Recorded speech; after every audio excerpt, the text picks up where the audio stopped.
The United Nations is repeating its call for an immediate ceasefire in Sudan after the UAE-backed Rapid Support Forces seized control of the city of Fasher in Darfur after a 17-month siege. On Monday, the head of the African Union called for the opening of humanitarian corridors to allow life-saving aid to reach those in need.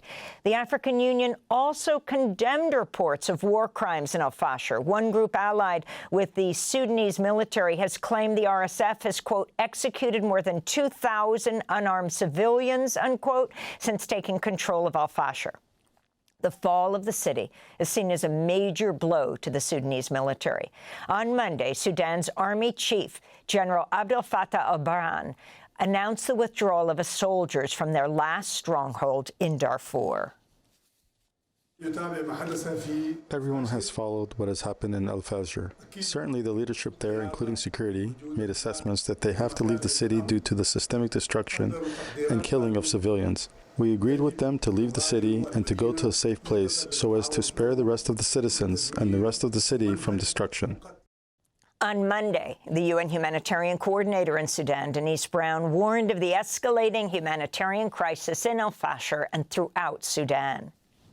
There's been a blockade for now over 500 days, a blockade of humanitarian assistance going in for those civilians.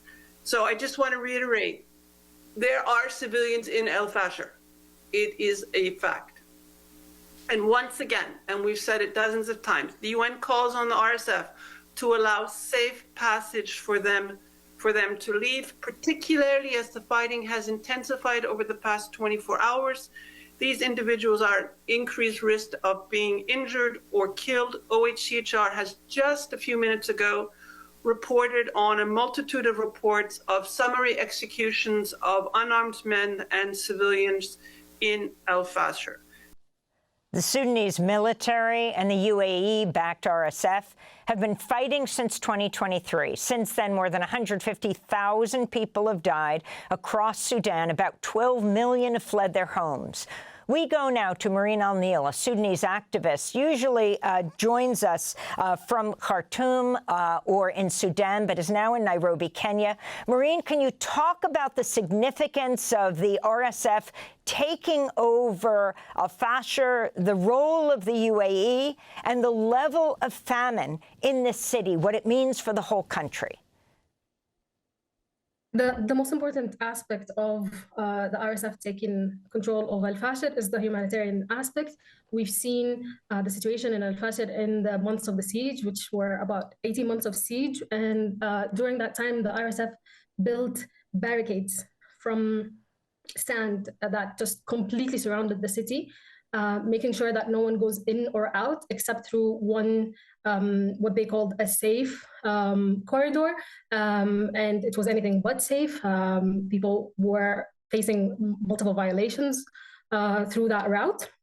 And during the time of the siege, we've seen the level of famine in Fasher rise to something we've not seen in other areas in Sudan. Even just a sack of millet, which is the staple, or was the staple in Fasher, rose to over $1,000. And people started basically depending on animal feeding to feed themselves and their families. And that has been the situation for months. So now with the RSF taking over the city and entering the city and taking over the 6th Infantry of the Sudanese Armed Forces, the biggest fear is what's going to happen to the civilians. We know that the RSF does not differentiate between military and civilians, and they've been explicitly saying there are no civilians in Fasher, which is not the reality. So this is the fear now what's going to happen to the civilians, and we're already seeing grave violations happening to the people, executions, detentions, targeting of volunteers, targeting of journalists. We've seen the detention of journalists as well.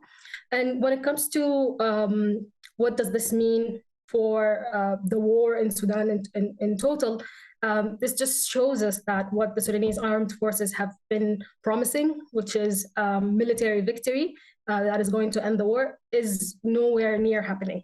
And if they keep insisting that they must win with a military victory, then this is just going to prolong the war more and more and causing more civilians harm, because both parties are indiscriminately attacking, whether these are civilians or from the other warring party, and also indiscriminately attacking infrastructure. They've attacked healthcare infrastructure. About 80% of the hospitals are out of service now, and let alone all the medical staff that have also fled the country. So we're seeing with the harms that the war is causing, we're also seeing the healthcare situation deteriorating very quickly, and this is something that is impacting places like North Darfur very heavily, and also impacting the rest of the country. And could you talk, Marine, about the significance of the city of El Fasher to both sides, why they have fought so hard now for so long over control of the city? Yeah, well, it is the last stronghold of the Sudanese Armed Forces in Darfur. And this is one of the fears that is also a lot of Sudanese people are afraid of facing, or afraid that the country will face now, is the prospect of having basically two governments, because already the RSF have announced a parallel government. And now with them taking control of Al Fasher, and also taking control about 2 days ago of Bara, which is another strategic city in North Kordofan. So the fear of having two governments now, which will lead to longer destabilization that could not being able to end it, whether military or through negotiations. Since SAF is not accepting any negotiations at the time. There are no negotiations happening directly or indirectly. So with the RSF taking control of Al Fasher, this fear is growing about having the country destabilized for longer, about having two governments, and also the fear of the back and forth of RSF taking control and SAF taking control of areas, which causes more and more violations. Every time you have this movement of the two warring parties, you see a spike in humanitarian violations. You see a spike in gender-based violence and sexual violence, and you see obviously a spike in detention and executions, extrajudicial executions that are being done by both parties, accusing civilians, or maybe not civilians, we don't know because there are no trials happening, accusing them of collaborating with the other party and executing them extrajudicially based on that. And could you talk about the role of outside powers in this war, specifically the United Arab Emirates or other regional powers? What do they have to gain from continuing to stoke this war? Well, the United Arab Emirates is playing multiple roles in this war. We know that it has been backing the rapid support forces. And on the other hand, it still has relations with the government that's Sudanese Armed Forces. And we've seen how big of a role it plays on the other side as well. Especially recently when the air flights between Port Sudan and the UAE were stopped, and we've seen that the amount of gold imports that have been halted due to that. So the UAE has a vested interest in Sudan, has been supporting the rapid support forces, and at the same time it is continuing to have relations with the Sudanese Armed Forces. So I think that the lack of stability does facilitate more importing of gold from Sudan that is not being regulated. And at the same time, they're still also importing the legally gold from Sudan, and at the same time, the UAE is part of the Quad that is trying to lead negotiations between the two warring parties. and the existence of UAE in that Quad has been one of the reasons that's being stated by the Sudanese Armed Forces as a reason that they cannot trust the Quad to lead these negotiations. So we know that the United Arab Emirates can have a lot of impact. It can control or at least impact the flow of weapons and ammunition to the rapid support forces. It can also pressure the Sudanese Armed Forces through their economic relationship. And it can also impact both parties through its contribution in the Quad.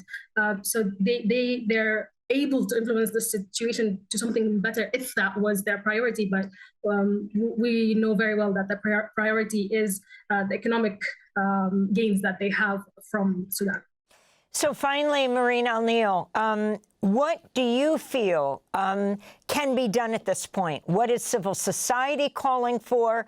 Talk about what the UN, and we're speaking to you from the United States, what the United States can do. What does civil society want?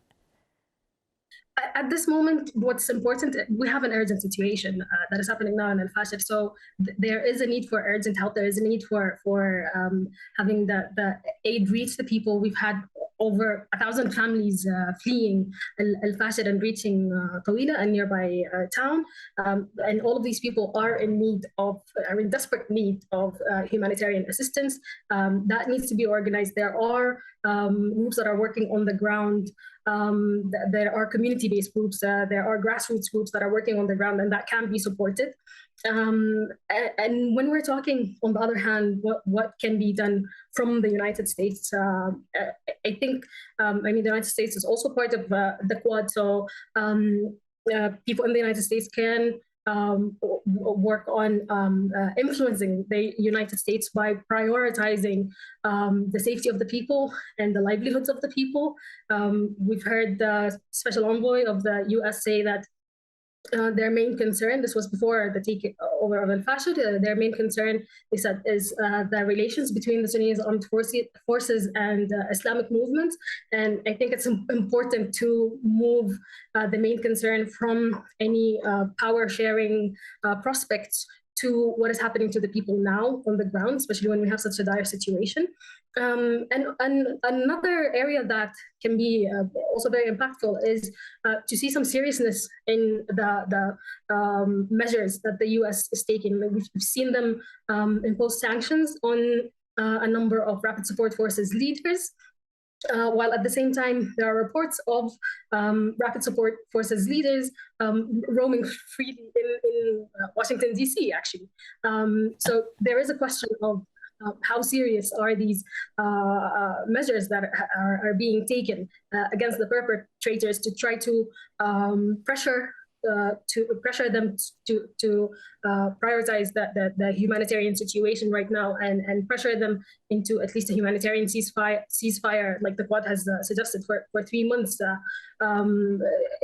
There can be more seriousness taken into these measures, so we can see the warring parties prioritizing also the safety of the Sudanese people, because at this moment, and as we've seen for 2 years, the priority of both warring parties was reaching power, basically, while the international actors' priorities have been related to economic interests, as well as interest in not destabilizing the entire region.